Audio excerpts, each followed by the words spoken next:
So one of the things that changed my perspective on hydraulic sinus elevation were two things. One was a novel grafting material that's a putty using NovaBone. It's an alloplast, not a xenograft and not an allograft. And it is a phosphosilicate material that resorbs at about 50% over the first 5 or 6 months. So we published an article on this back in 2012, over a decade ago, and we were quite fond of the utilization of this material for extraction sites. This material, as a putty, in combination with Versa drills, which I'm going to talk about in terms of osteodensification, or what they call a V-lift, a Versa lift, has really expanded my ability to treat these cases using a vertical crestal approach. So here's the article we published with George Katsakis, myself, and some of my colleagues. This was published in JOMI.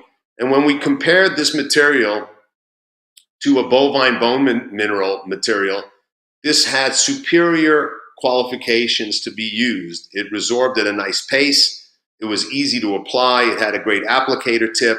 And it started to focus and start to get us to think of how else can we use this really great and unique material.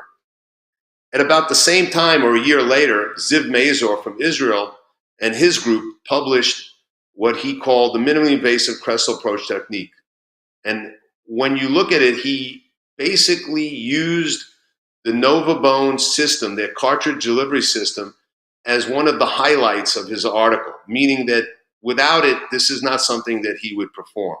So he would either place the implant simultaneously or do it staged, and he would use the hydraulic pressure from the cartridge delivery system of the NovaBone particles to push the sinus up with the putty. And here is one of the cases that was highlighted in the article. You can see a beautiful area here where you have sort of a little mushroom or dome that's created past the floor of the sinus that was all done through this Mitse technique using the NovaBone and hydraulic pressure. The Mitse technique, MITSA, was the acronym, minimally invasive transcrestal sinus augmentation, was introduced by this group.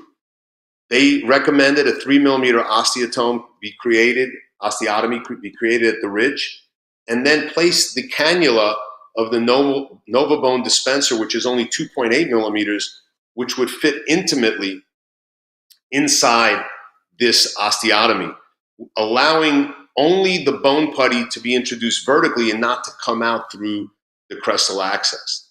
So after breaching the sinus, they use the piezo first with the Hipse technique, with that water spray that I showed you earlier, and then they push the putty in as needed.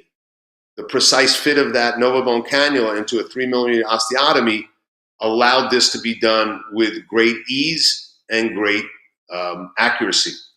And one of the most important aspects as well was they looked at their cases and said, for each 1 cc of NovaBone putty, you got 10 millimeters of a lift of the Schneiderian membrane. So we go ahead and we place the cartridge and the applicator tip into the osteotomy, and we push that hydrodynamically into the sinus. Once that is done, we slow down the RPMs to 150 RPMs, and we go in with the 4mm drill at very slow RPM. And what that does is it pushes the bone that we've placed, the NovaBone, and it pushes it laterally and apically to create this little dome effect that you're seeing in the right radiograph.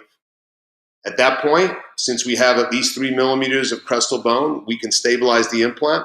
We can go ahead and simultaneously place our implant into this area. All of this done with a very, very small access crestal incision. No large lateral window, no additional cost of membranes and tacks, and with a very, very small amount of bone. Typically with a lateral approach, I'm using at least 2 grams of bone, and with a crestal approach, I'm typically less than 1, sometimes a half a gram.